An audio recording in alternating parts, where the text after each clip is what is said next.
foi muito prazer, foi uma grande honra para participar na 25ª aula hoje na televisão, TV Record. Falando sobre imigração chineses no Brasil,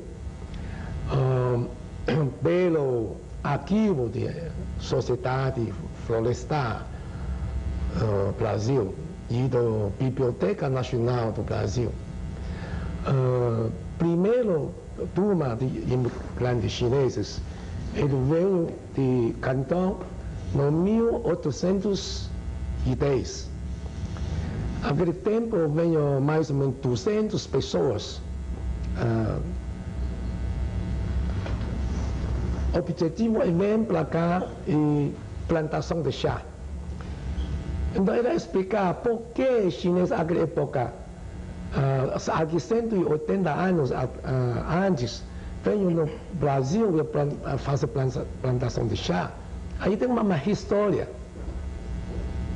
Naquela época, Portugal, ele comprando chá, passando na mão de Inglaterra. E Inglaterra comprando chá na China. Naquele tempo, naquela época, Portugal gasta mais ou menos 3 milhões de libras de numerário por causa importar de chá. Então, naquele tempo, Dom Pedro II, o governo, criando, pensando, por que nós não plantando chá aqui no Brasil? Então, pelo esse pensamento, ele foi na China, traz uma turma de 200 pessoas, vem ao Rio. Agora já é muito, aquele tempo é mato, agora já é moderno, já, na Tijuca, né, aquele bairro plantando chá. Mas não foi muito sucesso.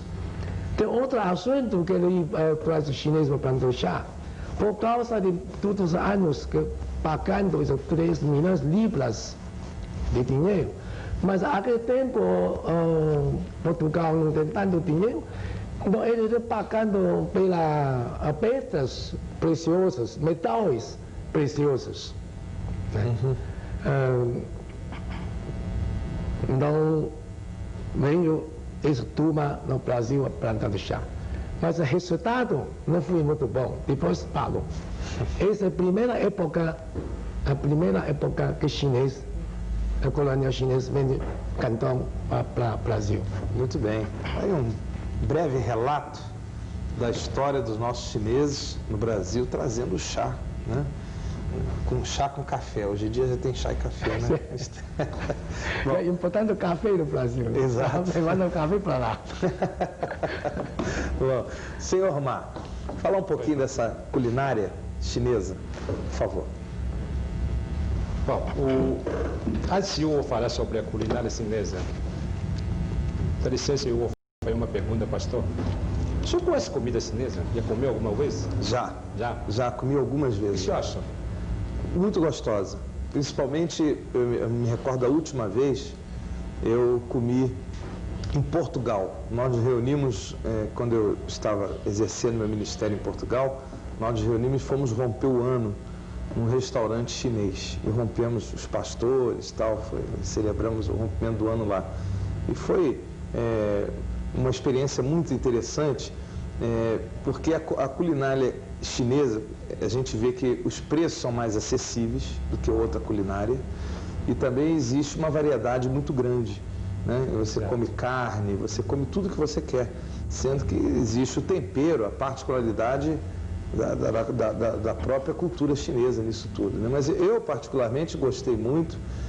As várias, tem, por exemplo, frango, tem vários tipos de frango, né? Arroz, você tem vários tipos de arroz também, carne, então é bem variado. Eu, para mim, gostei muito. Mas aqui e não comi bambu, não comi bambu nem cachorro. Não comeu ainda? Hã? No São Paulo você não comeu ainda? Como? Aqui em São Paulo? Aqui em São Paulo. Ainda não, aqui em São Paulo não. Comi em Portugal, aqui em São Paulo não vamos. O seguinte, a culinária chinesa realmente é uma culinária milenar, internacionalmente reconhecido. uma comida saudável, saborosa, muito validade, indefinido de validade. Por esse motivo, a culinária chinesa praticamente toma conta do mercado do mundo, pode dizer isso. Só aqui no Brasil, pelo tempo que eu estou aqui, praticamente 30 anos no Brasil, eu percebi quem está liderando o mercado aqui, restaurante, cozinha, restaurante aqui no Brasil, pelo fama, pelo aperfeiçoamento, bom trabalho, logicamente, a gente tem que colocar um restaurante francês, sem dúvida. Mas temos de ter qualidade, temos de ter uma comida saudável, que não é enjoativo, que tem gosto para todo tipo de pessoas. Não é porque eu sou chinês, eu tenho um restaurante, eu falo em cozinha chinesa. Agora, me tira uma curiosidade. O chinês come cachorro? Bom, não responde agora não, daqui a pouco. Daqui a pouco vamos saber se realmente o chinês come carne de cachorro, porque a gente ouve muitas histórias, né? Inclusive você passa na rua assim, dizem que os cachorros estão pendurados na porta dos estabelecimentos. Você chega e pega e compra um e leva e come. Vamos ouvir o senhor Omar daqui a pouco. Mas agora eu quero conversar um pouquinho com o senhor Zhang, que é, como eu disse, conselheiro do Templo Kuan-Yin. Nós sabemos que o chinês, ele se dedica muito à meditação, dá uma importância muito grande à filosofia de meditação. Daí, lógico, a própria influência do budismo. E o senhor tem tido experiências nesse sentido? Por exemplo, lá na China, existe uma liberdade religiosa atualmente ou ainda existem fronteiras, barreiras em relação à pregação de uma religião? Olha, esse assunto eu acho mais com o senhor Zhang, porque eu saí da China, eu tinha 14 anos. Depois eu morei 7 anos em Hong Kong, depois vim para cá no Brasil, praticamente um pouco desligado com a China. Eu esteve lá muitas vezes, mas essa parte acho que com o senhor Zhang. Vamos, doutor. Tudo bem. Vamos lá, professor.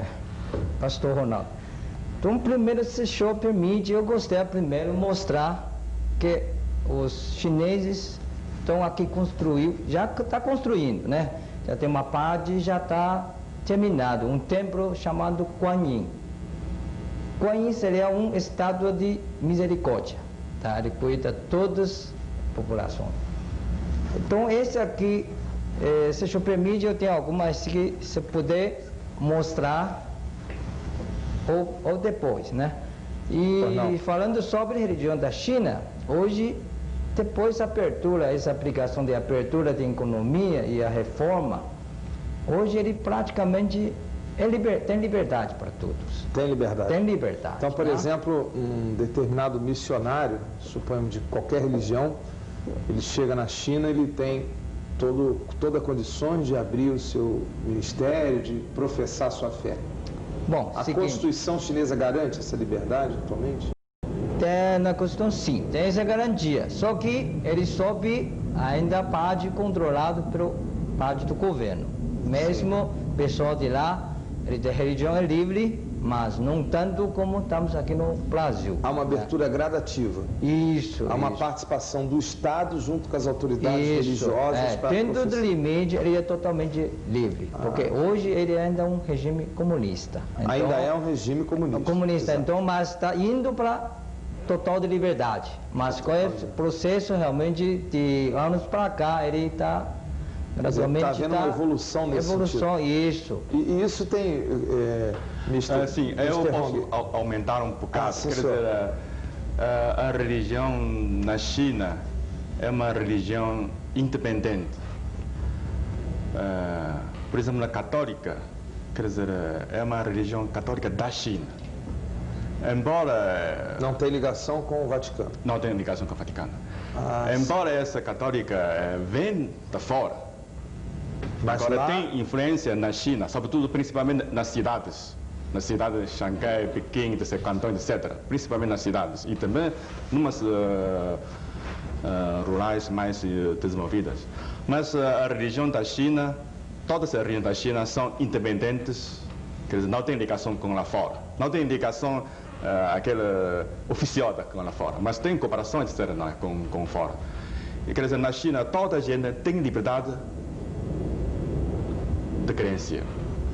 E também tem liberdade de não querer qualquer religião. Bom, eu só quero aumentar um bocado umas palavras. Não, é importante, esses esclarecimentos são importantes. Primeiro, ainda vive-se num regime comunista.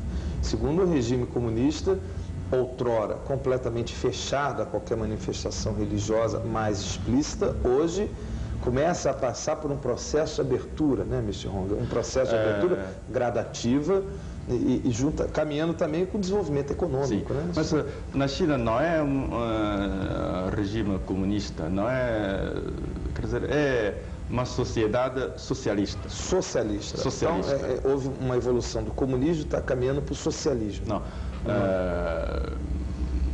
Nunca foi exatamente comunista como... Sim. como a vizinha Rússia. Sim. Sempre, na China, somente socialista. Muito bem, tá certo. Então, vocês podem ver que o assunto realmente é bem amplo, nós vamos voltar a isso. É importante, essas informações são importantes.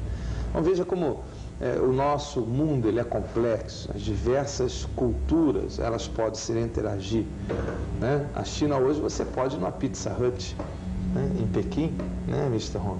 Você pode ir no McDonald's, não é verdade? Naturalmente, fatos desses que há uns anos atrás não seria possível, existiam algumas barreiras que estão sendo transpostas. Então, é muito importante, nós vamos continuar aprendendo mais sobre a China, mas agora nós temos uma música de dança, a dança típica chinesa com as raparigas. Depois desse belíssimo número de dança, o intervalo comercial, nós voltamos com 25ª hora. Ó, tem receita também daqui a pouco. Vamos lá.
agora, mais barato impossível. A Fred Confecções faz uma grande liquidação de produtos importados. Dá uma olhadinha só. Calça masculina importada, super calça pra vocês, a partir de R$10, todos os tamanhos. Tem mais ainda, conjunto feminino, super transado, crudo, vários modelos, só R$9,90. E pra terminar, super jaqueta importada, todas as cores, com capuz e tudo. O pessoal já tá ligando pra cá, porque olha, tá super barato mesmo aqui na Fred Confecções. Jaqueta dessa, R$14,90. Fred Confecções, Rua Silva Teles, 338 no Brás. O telefone é 264-1133. Mudanças Visconde, 22 anos de experiência em mudanças residenciais e comerciais para todo o Brasil e exterior com segurança e pontualidade. A Visconde tem profissionais altamente capacitados para embalar e transportar bem os seus pertences. Além do seguro total contra qualquer imprevisto, você pode contar também com um moderno guarda-móveis individualizado.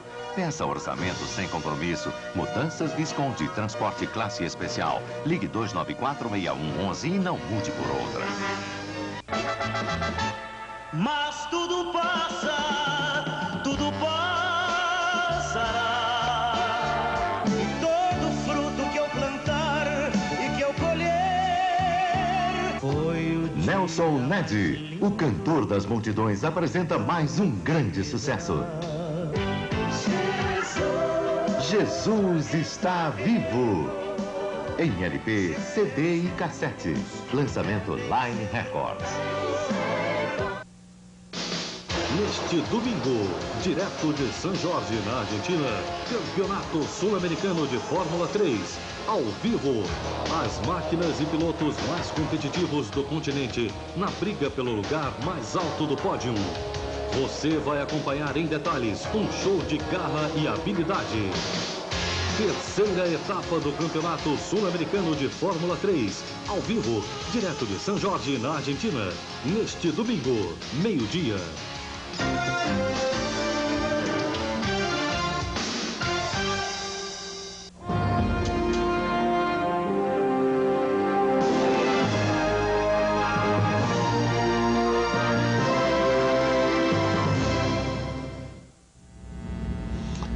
É a 25ª hora, prestando uma homenagem à República Popular da China. Inclusive, quero fazer aqui uma pequena errata, que no começo do programa eu disse que a população 11 vezes maior, aproximadamente 8 vezes maior do que a população do Brasil, né? O Brasil com seus quase 160 milhões de habitantes e a China com aproximadamente 1,2 bilhão de habitantes, né? Então, 8 vezes aí, mais ou menos, né? Mr. Honda. Bom, e como vocês assistiram esse Com as Raparigas, belíssimo número de dança tradicional da China, nós já tiramos algumas dúvidas aqui, inclusive da abertura religiosa que já existe na China e está sendo gradativa em todos os aspectos. Muito importante isso, essa visão, que não é especificamente um regime comunista, mas um regime socialista, de participação social, né? E nós gostaríamos, inclusive, de continuar com o senhor Zhang, que o senhor me falasse um pouquinho sobre as diferenças que existem entre a dança tradicional ou as particularidades da dança tradicional chinesa, porque aqui no Brasil, você vai na Bahia, é um folclore completamente diferente do Rio de Janeiro. Lá no Rio Grande do Sul já tem a dança típica do gaúcho, né? Você vai, por aí nós vamos no Brasil. A China, ela é também regionalizada na sua dança ou nesse aspecto ela é diferente do Brasil? Como é? Assim, na China também, cada região ele tem uma dança típica, porque a China é composto pela bastante tipo de diferença de, não chama tribo, mas chama cada nacionalidade.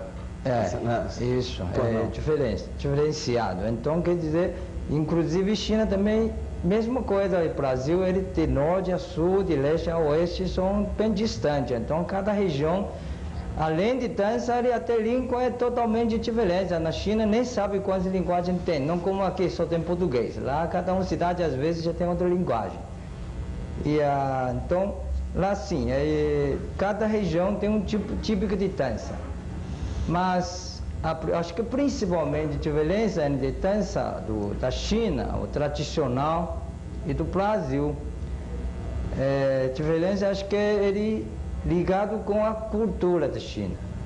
porque chineses, comparado com latino-americanos, brasileiros, chinês é bem mais fechado, né? Parte de ética, parte de costume. Então você vê, aqui hoje, se você leva uma dançarina de samba para a China, não vai ser permitido. Não vai ser permitido. Não vai ser permitido. Depende de que ele vestir, o governo vai. Então é diferença, acho que o principal está aqui, uma nação bem aberta, aqui é livre, lá a gente realmente com 5.000 anos de cultura, é bem bastante fechado. Muito tá? bem. Então eu acho que tipo de movimento, o pessoal já viu agora essa dança que mostrou agora, ele é bem diferente. Ele mostra a delicadeza de cada movimento, não movimento como aqui de um movimento frenético, com aquele força tudo.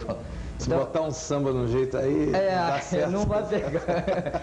Apesar, acho que o chinês gosta também, gosta, né? Só que a costume ainda não dá para aceitar apertamente. Tá certo. Bom, é interessante também essa explicação. Eu quero falar um pouquinho com o senhor Ma. A minha prima, eu tenho uma prima, senhor Ma, que mora na China. Ela mora no distrito de Shaoyang, que fica em Beijing. E ela me diz, e escreve, nós nos mantemos correspondência, que é muito comum a participação interativa. Ela fala muito bem do espírito alegre do chinês, ela fala que na casa dela existem 4 ou 5 pessoas que ficam com ela constantemente, ela sente-se muito bem, fala que o dinheiro lá, com pouco dinheiro, a pessoa vive, tem acesso a tudo, mas existe aquele tabu, né, principalmente aqui no Brasil, e falar que qualquer estabelecimento que a gente para tem um cachorro pendurado, a gente compra o cachorro, come o cachorro. E realmente o chinês, ele come carne de cachorro ou não? Como é que é isso? Bom, isso é verdade. Agora na China, esse costume que come cachorro, porque é uma história, é uma longa história. Inclusive, nos últimos anos, acho que os povos chineses estão diminuindo esse costume. Mas pastor, você sabe uma coisa? Carne de cachorro, mais gostoso do que cabrito. Mais gostoso do que cabrito. Então, lá na China é o seguinte, você não vai pensar que pastor alemão ou seu bulldog ou dog alemão sempre para comer. Não, está errado. Na China existe uma raça de cachorro. Por exemplo, o nativo do Amazonas, ele come macaco. Eu vi ontem, inclusive, eu vi no televisão do TV Cultura. Então, o nativo aqui come macaco, já para os chineses isso pode ser algo macaco. Então, na China existe uma raça cachorro, ele é preguiçoso, não é bravo, ele come e toma, encontra com facilidade. Essa raça praticamente criada para abate. Então, tem uns restaurantes que são especializados para fazer essa carne. Para nós chineses, restaurantes que vendem carne de cachorro, eles não penduram o cachorro bem na frente, eles penduram uma cabeça de cabrito na porta do restaurante. Aí representa, está vendendo carne de cachorro.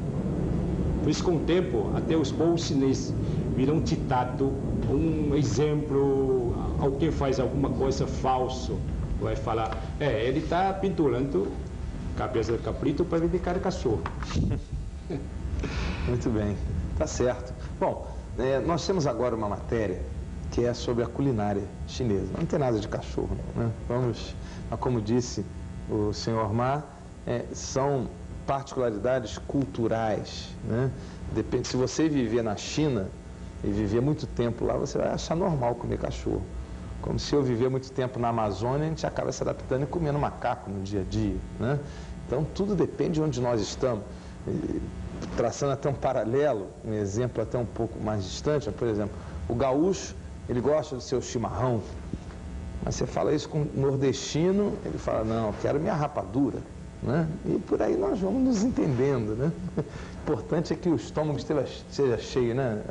As pessoas estejam alimentadas e não venham passar fome.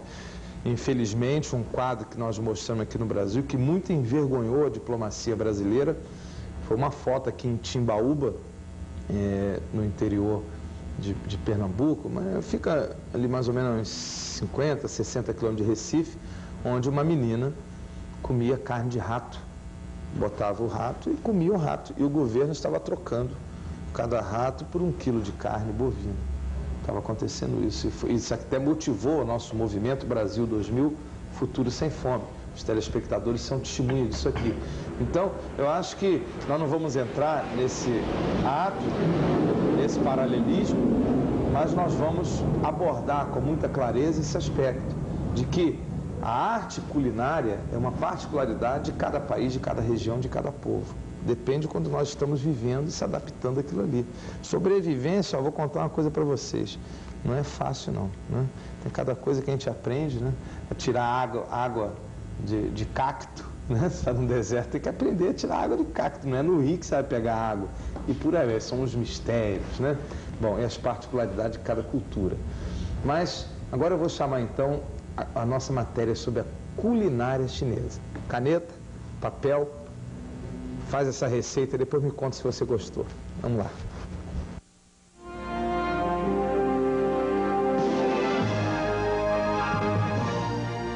A arquitetura harmoniosa da fachada, trazendo um lago de carpas à esquerda de quem entra, aliada à decoração moderna, conservando ao mesmo tempo a tradição, fazem do Golden Fish um autêntico restaurante chinês. O proprietário Ma Qingfu mantém à disposição de seus clientes 2 tipos de cardápios. Um para o paladar brasileiro e o outro tipicamente chinês.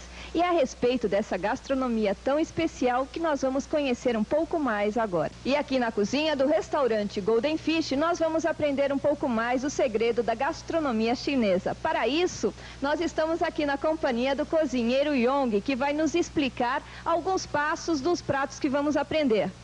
Primeiramente, ele está com 4 pastéis chamados pastéis de Canton. A massa é feita à base de farinha de arroz. Os ingredientes para o recheio são lombo de porco, camarão seco, nabo seco importado e bambu. Pique, misture e frite tudo em pouco óleo. Recheie o pastel e coloque-o em óleo pré-aquecido. Passado 10 minutos, está pronto para ser servido. Esta é a receita da entrada. Daqui a pouco, a receita do prato principal.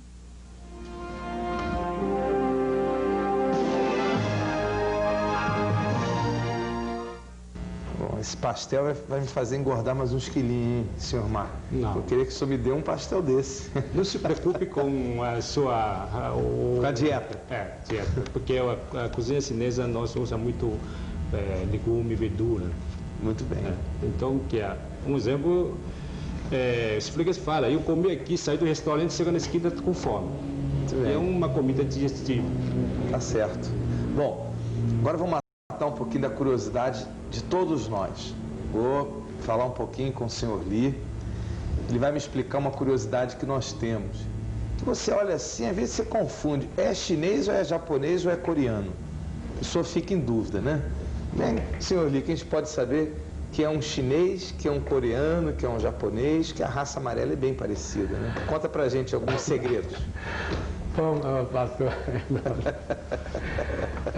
para brasileiro é difícil você falar e não conhecer qual é coreano, japonês e chinês. Porque olhando o senhor no vídeo, o senhor parece ao mesmo tempo um japonês ou um coreano.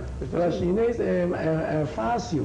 Ele repara. Ah, é? Quando encontra na rua, andando na avenida, ele passa lá e vê ele é japonês, alguém é coreano.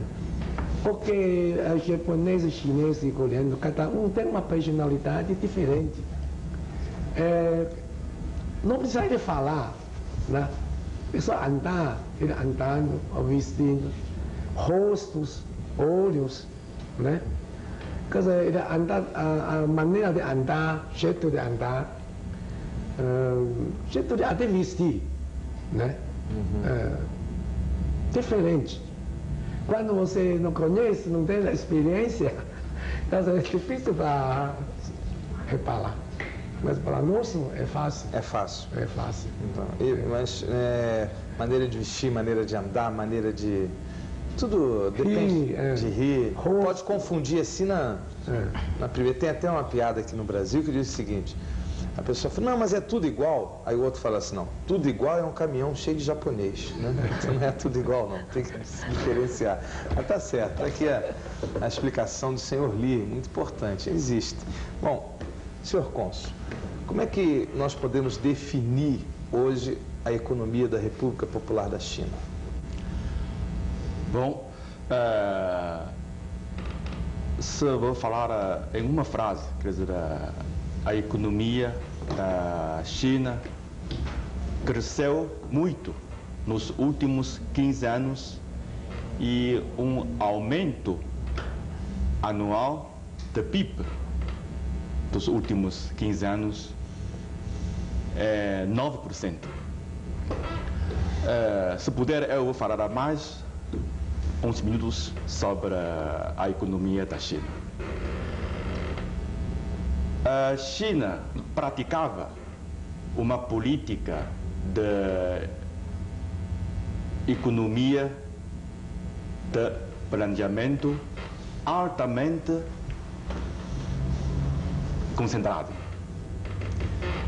E desde 1979, o governo da China começou a praticar a reforma e a abertura para o exterior, principalmente no domínio da economia.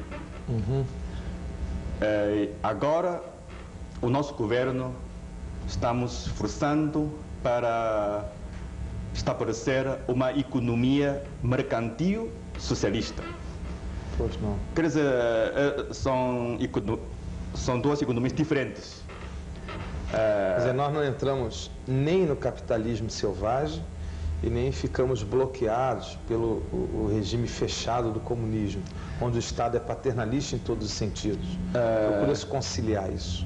Sim, quer dizer, essa economia mercantil socialista, quer dizer, do tipo da China, sim, não é qualquer economia de qualquer outro país. Sim, é bem complexa, né? Sim, não é complexa, mas quer dizer, nós mesmo, os chineses, também estamos se esforçando para completar esta economia. Ainda estamos no início. Por exemplo, antes é o governo que controla tudo. Por exemplo, o governo decide, este ano vamos produzir quantos aços. E o governo é que oferece matéria para aço.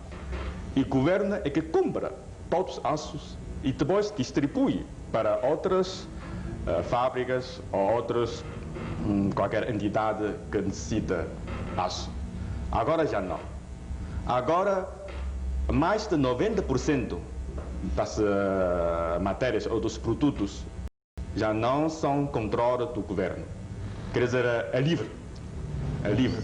Quer dizer, a fábrica tem liberdade de comprar matérias, de decidir o que ela quer produzir e vender. E vender à sua vontade também. Inclusive existe a entrada agora do capital estrangeiro. Sim.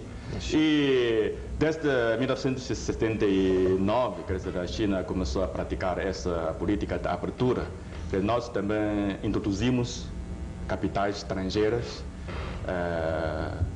ou para a indústria, também para comércio, para outras da indústria de outras coisas.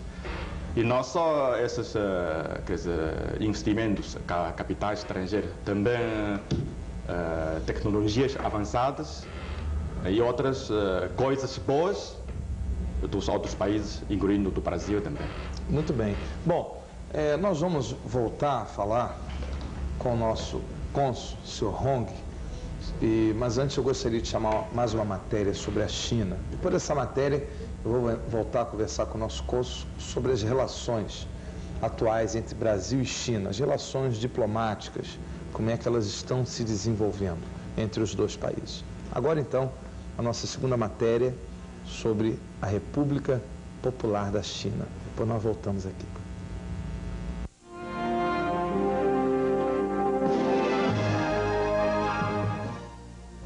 O líder político chinês Deng Xiaoping foi o arquiteto monitor responsável pela abertura econômica da China. Antes da reforma promovida, a maioria dos camponeses chineses tinha muitas dificuldades de vestuário, moradia, alimentação e transporte. Deng Xiaoping chegou a declarar publicamente que entre 1958 e 1978, o país encontrava-se estagnado. Por isso, a reforma foi indispensável.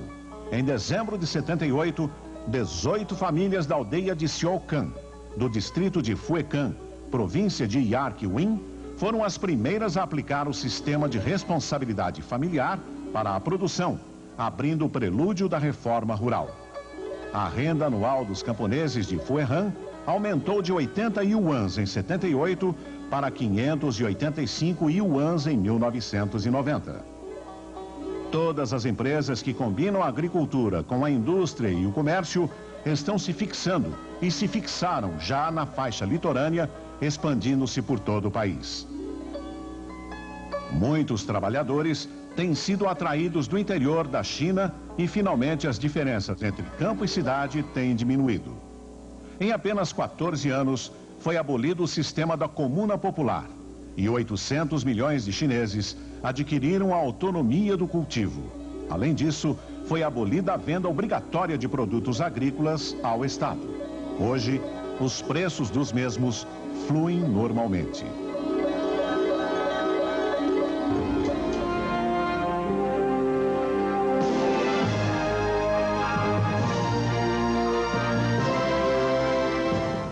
Muito bem, vamos aprendendo, né, cada vez mais sobre a China.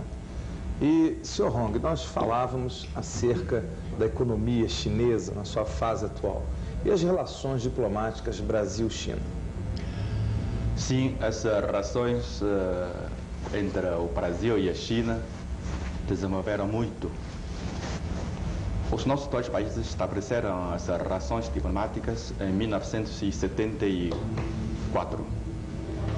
E depois de 20 anos do estabelecimento das relações diplomáticas, as relações de cooperação, da amizade entre os nossos dois países desenvolveram muito. Nós podemos ver que as relações políticas, por exemplo, aumentaram muito as delegações entre dois países. Muitos dirigentes chineses e brasileiros visitaram amplamente, sim. Por exemplo, tanto o nosso presidente da República, presidente da Assembleia Popular, primeiro-ministro e também muitos ministros, muitos governadores da China visitaram o Brasil nos últimos poucos anos. Existe atualmente algum intercâmbio cultural entre os dois países? Ah, sim, também existe. Por exemplo, a troca dos estudantes do ensino superior, e também uns professores, por exemplo, chineses, que trabalham aqui em USP e outras universidades do Brasil. E também há muitos brasileiros que trabalham na China, em Rádio Pequim, por exemplo, e em outras entidades como especialistas da língua portuguesa. Além disso, tem troca de grupos culturais. Por exemplo, uns clubes de futebol do Brasil visitaram China. China vai ser campeã mundial de futebol. Agora não. Bom, mas dá para escolher mais que aqui, pelo menos. Sim, nós mandamos um grupo das crianças. Tem clube de futebol lá? Vários clubes ou não? Na China já existem clubes. Já existem torcidas? Existem grupos, sim. Existe campeonatos? Campeonatos de futebol. Nacional. Nacional, sim. Na China, sim, existe, sim. Existe. E qual é o melhor time da China? de futebol? O melhor time da China... Não é o Flamengo. Não. Talvez é de Liaoning. Qual? Liaoning é uma província da China, no norte da China. Liaoning. Sim. Lá tem... Sim, um pouco mais forte lá. Botar uns nomes bons lá, Flamengo, Corinthians, aí ganha todas. Sim, sim, eles ainda não conseguem combater assim, contra as equipes dos... Bom, eu tenho que chamar um intervalo comercial, depois nós vamos voltar. Já vou voltar com o senhor Marco. Eu quero que ele fale um pouquinho sobre Kung Fu, né? Sobre essa arte marcial, sobre Kung Fu. Mas primeiro nós vamos aos nossos comerciais, depois os que estão surgindo nos últimos tempos. Mas eu falava e queríamos falar um pouquinho sobre Kung Fu com o senhor Ma. Mas antes de nós falarmos sobre isso, eu gostaria de mostrar aqui, inclusive, a revista do Tempo Kuan Yin, né? Mas eu não tenho como ler, né? Esse é o meu maior problema. Mister. Mas lá tem em português? O meu maior problema porque não podemos... Os telespectadores que quiserem me ajudar a ler, pode me ajudar a ler, porque a gente realmente... Correndo para aprender. Vamos ler aqui. Não sei nem por onde eu começo, é assim, assado.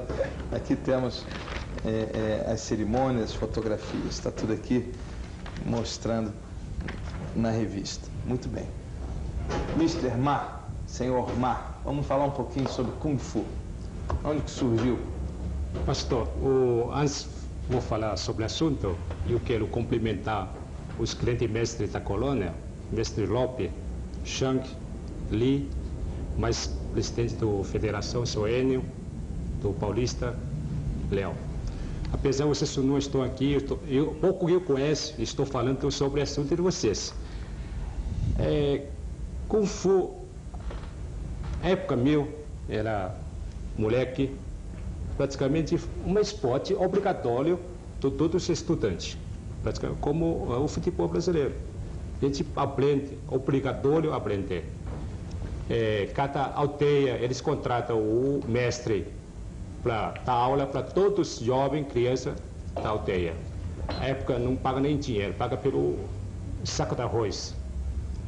Então, Kung Fu é um esporte realmente útil, treina o físico, uma defesa pessoal, geração por geração, até hoje, inclusive chegar aqui no Brasil, cada vez cresce mais, está crescendo no mundo inteiro. Kung Fu está junto com Judô, com outros esportes, arte marcial, tem o mesmo nome, mesmo aceitação no mundo. Inclusive, aqui no São Paulo, no Brasil, eu sou um dos patrocinadores da Associação do Kung Fu. Muito bem. Tá certo. Então tá aí também um pouquinho sobre o Kung Fu. Bom, é um pouquinho com o nosso senhor Li. Senhor Li, nós estamos tomando conhecimento dessa simpatia, dessas particularidades do povo chinês. E como é que o senhor poderia fazer uma avaliação, hoje em dia, da vida do chinês aqui no Brasil? Como o chinês vive aqui? Bom, pastor, chinês, antigamente, brasileiro vem chinês, pasteleiro, chamando de pasteleiro. Sabe, pensando que chinês só faz pastelaria. Só lembra de pastel. Só faz pastel. Logo a primeira receita de vocês foi pastel também. Mas aquele pastel que o senhor Li fala não é pastel que mostrou na televisão, diferente. Como? É um pastel diferente. O pastel de lá é bem diferente. Na China, não existe um pastel igual aqui está fazendo. Pastel da China, aquilo que eu mostrou no vídeo. Hoje, a colônia chinesa é diferente. Tem grandes industriais, empresas grandes, criadores de frangos, fábrica de óleo, hortelã, algodão. Mas nós vamos separar um pouco. Para cantonês, do sul de colônia de chinesa, do sul da China, a maioria é do passeio, bar, lanchonete, restaurante. Pessoas vêm de norte, vem de Xangai, Pequim, vem do norte. Uma época, por exemplo, de anos 60 para cá, tem alguns capitalistas vêm para o Brasil, onde eles plantando bastante fábricas, com fábrica de moinho de trigo, né? Textilagem, ouros, alimentícios, coisas. Isso sobre parte do norte, da colônia do norte. Né? Nós temos alguns vivendo com dificuldade também. Dificuldade. Ele não tem nada para fazer, não tem muito capital, nem ir na Paraguai, né? Comprando algumas coisas, meia de clandestino, e venho para São Paulo e vender, ganhando aquele vida. Né? E as autoridades brasileiras, elas têm dado apoio para regulamentar a documentação da comunidade chinesa? Aquilo que eu conheço, polícias federais, coisas, quando eles, dentro da obrigação dele, dentro da força dele, ele pode fazer e está ajudando esse chinês que vem ilegal, pode ser clandestino. Muito bem. Bom, nós falamos no começo do programa e citamos ainda que implicitamente da responsabilidade do governo da República Popular da China, que não existe governo no mundo que tenha uma responsabilidade maior. Por quê? 1 bilhão e 200 milhões de habitantes. Então, existiu uma necessidade, uma política de planejamento familiar, de controle de natalidade. Nós sabemos que o planejamento familiar é a decisão da família, mas para a família tomar essa decisão, as pessoas têm que ser instruídas, elas têm que ser informadas do que é o planejamento familiar. Infelizmente, isso não acontece no Brasil, e é uma das causas principais da miséria no Brasil. É o atraso, principalmente, de muitas autoridades, entidades religiosas, principalmente a Igreja Católica, que é o entrave para o planejamento familiar. Isso é um verdadeiro crime. Nós temos observado na distribuição desses alimentos, aqui, principalmente na periferia das grandes cidades, o grande número de adolescentes grávidas. Em outras palavras, você ajuda uma criança recém-nascida, né? E aqui ajuda aquela criança, estão nascendo aqui ao outro lado mais 10.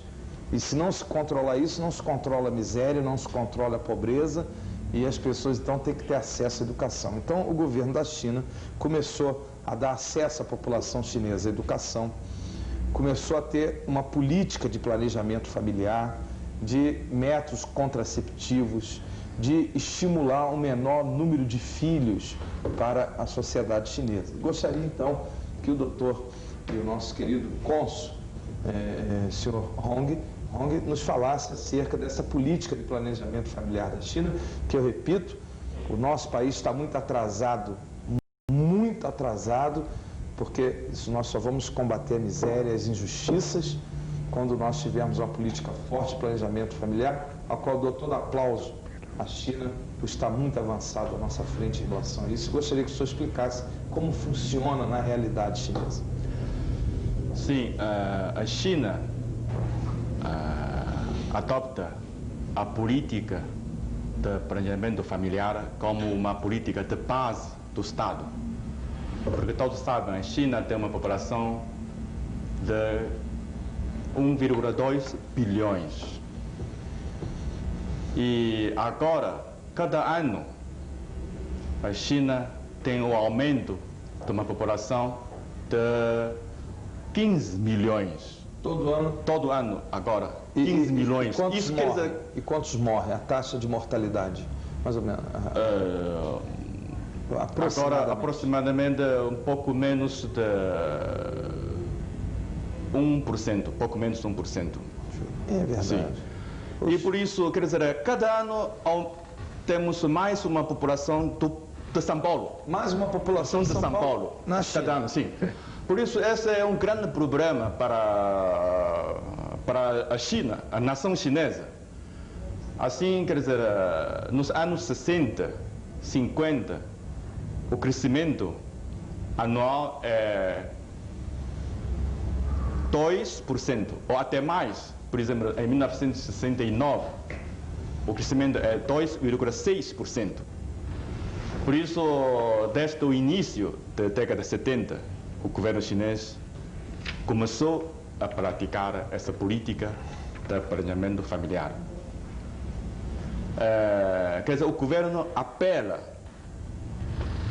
um casal na cidade só ter um filho na cidade, e nos campos, se a família tem dificuldade, então depois de uns anos o casal pode ter o segundo filho. Por exemplo, se a família só tem uma filha e quer ter, como no campo é normal que quer ter mão de obra, então depois de 2 ou 3 anos pode ter mais um outro filho. Quer dizer, isso é no campo, mas na cidade o governo apela a todos os casais que quem só tem um filho, quem tem somente um filho é ajudado. Sim, se tem somente um filho, então esse filho tem facilidade para a escola de jardim, para a escola primária, secundária, e também tem outras vantagens, por exemplo, medicina, etc. Sim, mas isso é principalmente para a nacionalidade Han, que é a principal nacionalidade da China. Para outras, nós chamamos de minoria, nacionalidade de minoria, quer dizer, aquelas nacionalidades que vivem nas montanhosas, nas zonas fronteiras, etc. Então, eles podem ter 2 ou 3 filhos, não há problema, para eles não há problema. Mas para aqueles que vivem nas províncias litorais, etc., sobretudo nas grandes cidades, geralmente as pessoas, quer dizer, uma família tem um filho. Agora, antes, no início, é pouco difícil. Sobretudo muitos camponeses não querem ter muitos filhos, porque os chineses acham que quando tem mais filhos, a família é mais próspera. Agora, essa política de planejamento familiar já é recebida pela maioria da população chinesa. Quer dizer, muitos jovens acham que é uma política boa. Essa política quer dizer não somente um casal tem um filho, e também tem, quer dizer, nós pensamos que também é um nascimento com boa qualidade, quer dizer, as crianças terem acesso à educação, saúde. Sim. Então, porque o senhor está certo, chega um momento, você vê o caso do Brasil. O Brasil, porque é um país rico, porque nós temos tudo. Temos tudo, mas sem política de planejamento familiar nós nunca vamos ter nada. Como é que vai aguentar um PIB na ordem de 500 milhões de dólares, 500 bilhões, perdoe-me, de dólares? O Brasil tem o seu parque industrial, tem a sua capacidade que está longe de ser uma capacidade que está esgotada. O Brasil tem perspectiva muito grande, mas enquanto o governo não tiver uma preocupação de planejamento familiar, dar acesso, ensinar as pessoas, principalmente as mais humildes, olha aqui, minha senhora, é isso que acontece, vamos fazer um exame ginecológico, vamos tomar uma pílula anticoncepcional, os homens vamos usar uma camisinha, vamos ter acesso ao exame de toque, vamos explicar tudo isso para as pessoas mais carentes, vai acontecer o que está acontecendo aí, vai acontecer o que nós estamos vendo na periferia, uma omissão total do Estado. Por quê? Porque há por trás toda uma pressão religiosa da Igreja Católica Apostólica Romana, que é contra qualquer tipo de medida contraceptiva. O sexo não é só para procriação, não. Quem diz isso está errado. Isso foi em tempo de outrora, onde o mundo tinha outra realidade. Nós temos que, sim, nos basear e ter fé, tudo bem, temos os princípios cristãos, mas planejamento familiar é questão de vergonha, é questão de decência, para nós salvarmos o nosso país do caos. Então, eu parabenizo aqui ao seu governo, senhor Hong, por essa política fundamental de planejamento familiar e até o controle de natalidade, porque é um caso excepcional, ter visto o grande número de habitantes, porque isso, sem dúvida nenhuma, vai fazer com que a China venha se firmar como grande potência no mundo inteiro, porque só assim as pessoas vão crescer de uma maneira, vão nascer de uma maneira racional, dentro de uma política equilibrada, onde o governo possa controlar e cumprir com a sua função, que é saúde pública e educação. Isso é muito importante, não posso deixar de fazer isso aqui e dizer para os nossos governantes que tenham responsabilidade e se preocupem com isso no nosso país. Muito bem, nós vamos agora a mais uma receita. Agora passamos essa fase, né, Mr. Ma? E vamos a uma receita da nossa culinária e depois o Sr. Ma vai explicar um pouquinho também mais sobre essas delícias da cozinha chinesa. Vamos lá.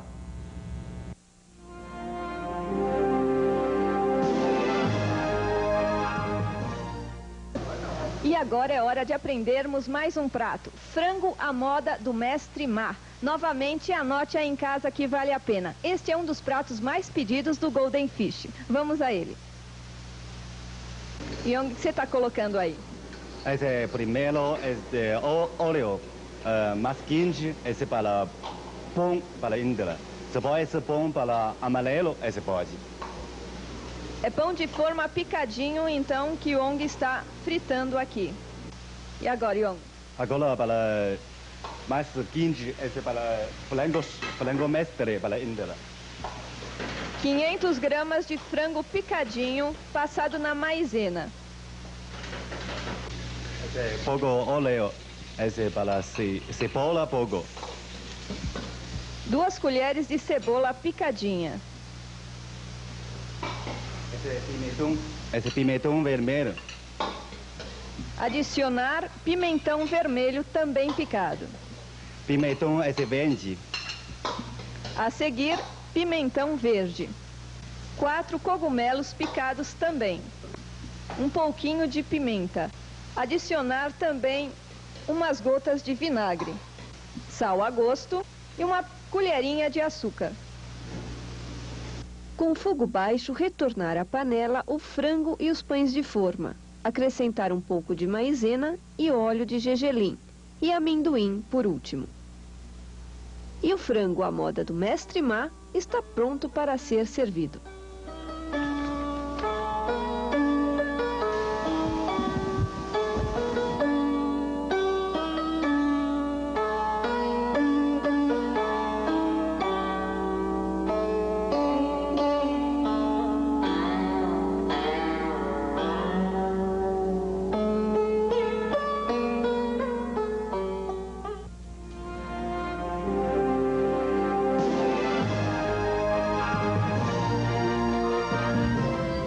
Mas que dá vontade de ir lá no restaurante do Mestre Ma, que dá vontade de a gente ir para lá agora, hein? Que tal, pastor, esse prato? Ah, muito bom, muito bom. Bom? Bom, não posso dizer que é gostoso ainda, né? Nem apetitoso, mas que estamos quase chegando lá, só dar a primeira garfada. Você quer falar mais um pouquinho sobre a culinária chinesa, Mr. Bom, a culinária chinesa chega aqui no Brasil já tem em torno de 40 anos. Uma culinária, até hoje, eu acho que pouco brasileiro conhece bem a culinária chinesa. Por que eu falo isso? Porque geralmente os fregueses chegam no restaurante e só pede 1, 2 pratos só, aqueles pratos sempre. Como eu vou na churrascaria, só picanha. Ele chega no restaurante, só frango xadrez, macarrão, risoto. Mas não é não. Conforme nosso cônsul geral Hong falou, uns 15 anos para cá, a abertura da China, chegaram muitos bom profissional, cozinheiros chineses aqui nesse país. Com esse chegado, esse novo profissional que vem da China, que sabe fazer uma comida legítima chinesa, mudando a visual a cozinha chinesa. Um exemplo, no meu restaurante, às vezes eu recebo meu amigo, ou os fregueses me perguntam, o que você sugere? Eu nunca vou oferecer um frango xadrez. Por quê? Porque no frango xadrez, praticamente, todo mundo ia cansado de comer, até já sabe fazer na sua casa. Então, minha sugestão, alguém me pergunta, eu ia oferecer esse prato mais típico, além, não é custo estranho, para o pessoal conhecer. Além que o frango xadrez tem muito mais coisa gostosa. Então, com esse chegado, esse novo profissional chinês aqui em São Paulo, aqui no Brasil, realmente está mudando. Agora, eu lembrei, o pastor aquela hora falou, comer comida chinesa, mas não é São Paulo. Por quê? Tem algum preconceito? Não, porque eu não tive oportunidade ainda. Foi simplesmente por falta de oportunidade, porque comia muito em Portugal, quando morei lá. Aqui no Brasil ainda não tive oportunidade, porque eu sou fascinado pela culinária italiana, né? E adepto nesses últimos dias ao fast food, porque essa correria para cá é um sanduíchezinho, uma beliscada ali, e quase a gente não tem tempo em casa, comer uma fruta, etc. Mas vamos matar a curiosidade, com toda certeza. Inclusive, eu gostaria que só desse o endereço do seu restaurante, que as pessoas não estão querendo também, né?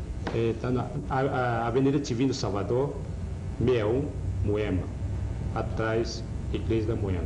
Pertinho aqui. Pertinho da Rede Record. Depois você termina com o programa, vamos lá. Tá bom. Saborear esse prato. Ok. Sabe por que eu perguntei o pastor? Se eu não fui porque tem alguma preconceito? Não, de maneira alguma. Não, porque pelo tempo que eu estou aqui no Brasil, pelo tempo que estou na área, a cozinha chinesa tem algumas discriminação.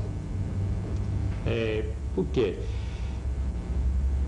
Tem certos colegas, realmente eles trabalham de uma maneira errada. Por isso, os frequentadores do restaurante chinês, ele marcou uma imagem na cabeça. Falando cozinha chinesa, tá sujo, falta higiene, nada daquilo não. Lógico. Tem um ditado chinês que fala, um grande árvore, no meio dos árvores, tem um galho seco. Quer dizer, atualmente, no Brasil tudo, nós temos aproximadamente 400 restaurantes chineses, todo o Brasil. Agora, lógico, existem alguns que trabalham de uma maneira errada, falta higiene. Mas se falta higiene, não são restaurantes chineses. Muito bem. Um exemplo. Tá certo. Um exemplo. A gente vendo o jornal ultimamente, o CEMAP está multando, fechando os restaurantes. Mas esse restaurante foi multado, fechado, não são restaurantes chineses, não. Tem francês, tem italiano, tem de tudo. Tá certo. Tá? Isso é bom para desmistificar também essa parte de que a cozinha chinesa não é limpa. Então tem que deixar e fazer essas correções em nome do que a luta que os profissionais sérios da arte culinária chinesa têm desenvolvido, entre quais o mestre Ma, aqui conosco no 20º Vitória. Eu vou lá, eu vou igual o Samuel Blasten, eu vou lá para conferir também. Com todo prazer. Eu fui no restaurante dele, é uma delícia, tem um bacalhau maravilhoso. Bom, mas nós vamos então agora ao intervalo comercial, depois dessa fome danada que deu, tem que chamar o comercial para a gente beber uma aguinha pelo menos, e enganando o estômago. Depois nós voltamos com as considerações finais do nosso tema, uma homenagem à República Popular da China e também o último número de dança com as raparigas, dança típica chinesa que vai encerrar o 20º Hora com chave de ouro. Intervalo comercial, voltamos já aqui.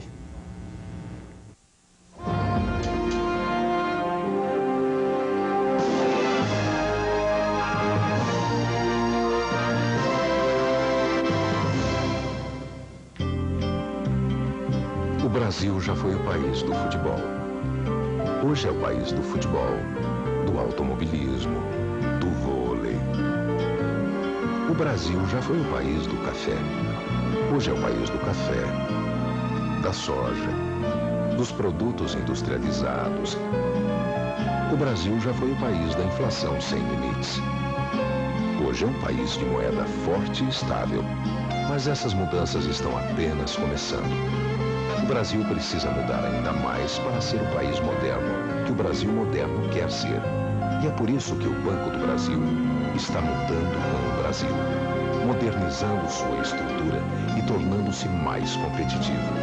Só assim ele vai ser o Banco do Brasil forte e atuante que seus clientes exigem. Seus acionistas esperam e o Brasil merece. Banco do Brasil. Mudando com o Brasil.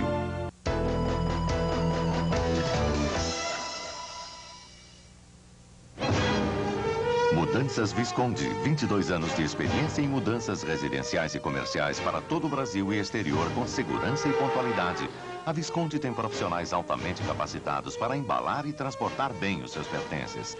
Além do seguro total contra qualquer imprevisto, você pode contar também com um moderno guarda-móveis individualizado. Peça orçamento sem compromisso. Mudanças Visconde, transporte classe especial. Ligue 294-6111 e não mude por outra. Uma vida melhor espera por você. O Despertar da Fé. De segunda a sexta, 6 da manhã. Sábado e domingo, 6h30.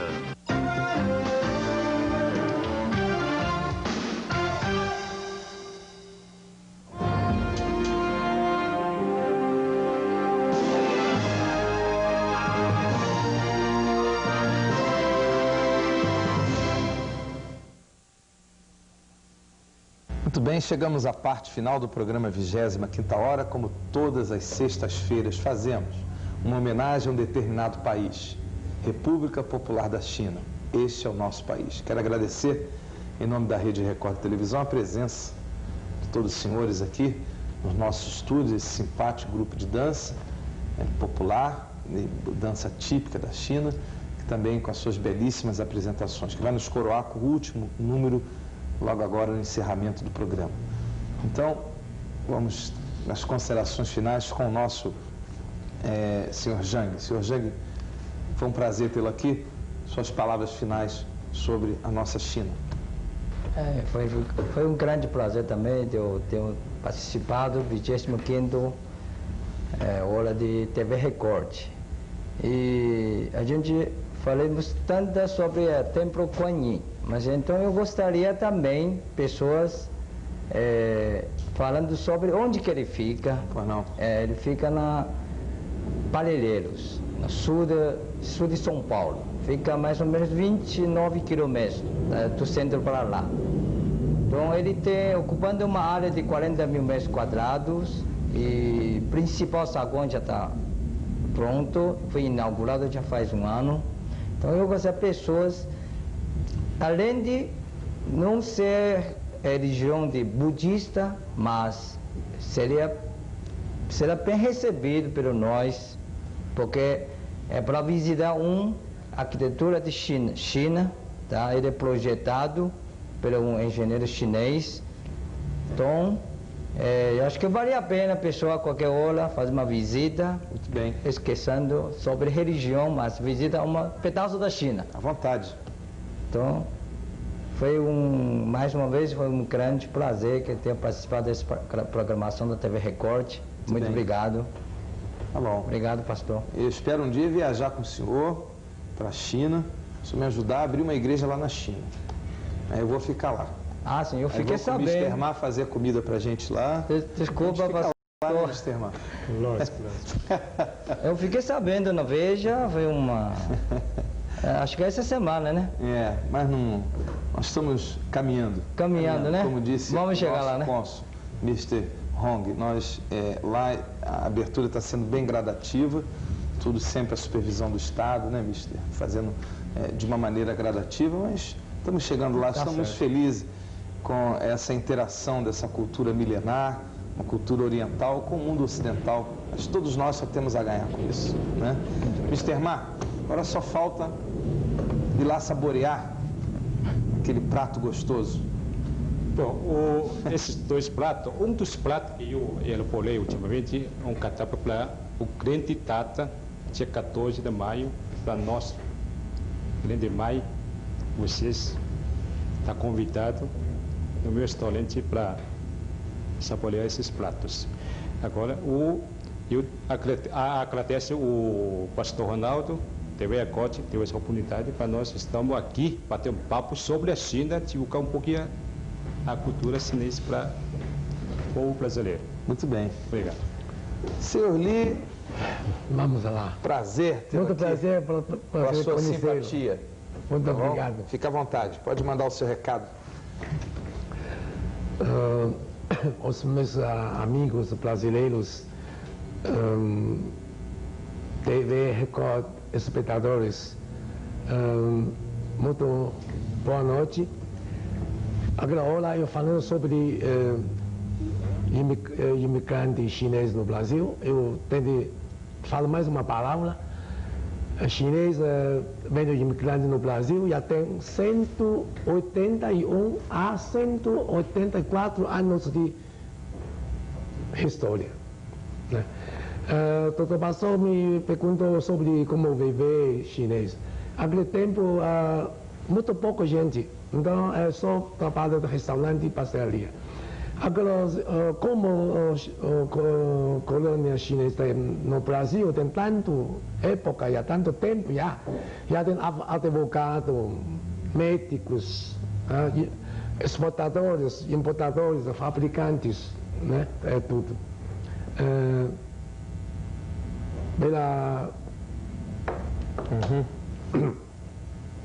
É muito prazer pelo seu pastor Arnaldo. Muito bem, e a sua simpatia também. E muito obrigado aos telespectadores. Dessa vez eu tenho uma oportunidade. É a primeira vez eu participar do programa do 25ª hora de TV Record. Vai ficar muito contente, muito honra. Muito obrigado que o chinês também faz assim? Faz assim, então... e dá uma oportunidade para conhecer todos os espectadores. Muito obrigado. Muito obrigado. Eu que agradeço. Boa noite. Bom, o nosso cônsul-geral adjunto da China, aqui em São Paulo, uma honra muito grande prestar essa homenagem ao seu país, somente pelo belíssimo exemplo de recuperação, perspectivas econômicas e também uma política social forte, principalmente em relação ao planejamento familiar, que nós precisamos aqui. Para a gente não chegar no tal controle da natalidade, que muitas vezes fica sendo a única medida que o governo tem que tomar, mediante um crescimento que não suporta, a estrutura do Estado não suporta mais. As palavras finais são suas, eu não vou falar mais, que depois do senhor entra o grupo musical, das suas palavras vai direto para o grupo musical, também já me despeço aqui, os amigos do 25ª Hora, um bom final de semana e como o Mr. Lee já me ensinava, né, olha, voltamos segunda-feira aqui. Agora com o senhor suas palavras finais, depois o grupo musical. Eu quero aproveitar esse tempo para acrescentar um bocado mais sobre as relações bilaterais, quer dizer, essas relações não só falamos políticas, culturais, também técnicas e ciências. Agora, quer dizer, o governo do Brasil e China tem acordo para a fabricação e lançamento de satélites. E China também tem muitas empresas aqui no Brasil, por exemplo, empresa de madeira, empresa de siderurgia e joint venture de montagem de trator, montagem de máquina de costura, etc. O Brasil também tem lá na China umas representações de empresas, por exemplo, na CPPO, Mendes, e também o Banco do Brasil também tem lá a representação na China. E o comércio bilateral aumentou muito nos últimos 20 anos. No 1974, quando estabeleceram relações diplomáticas, o comércio era apenas quase 20 milhões. E no ano passado, o comércio entre dois países já atingiu 1,4 bilhões. É muito, mas também não é muito. Porque eu acho que o peso, tanto do Brasil como da China, no mundo, é muito grande. Esse volume de 1,4 bilhões não corresponde, não representa o peso dos dois países. E também não representa as relações de amizade e cooperação muito boas entre os nossos dois países. Por isso, o nosso consulado está sempre pronto para acompanhar esse desenvolvimento entre os nossos dois países e também a amizade e cooperação entre o Brasil e a China. E muito obrigado, o senhor pastor. Muito boa noite, amigos brasileiros. Muito obrigado. Bom, só me resta repetir mais uma vez as palavras. Muito boa noite, com vocês, as raparigas.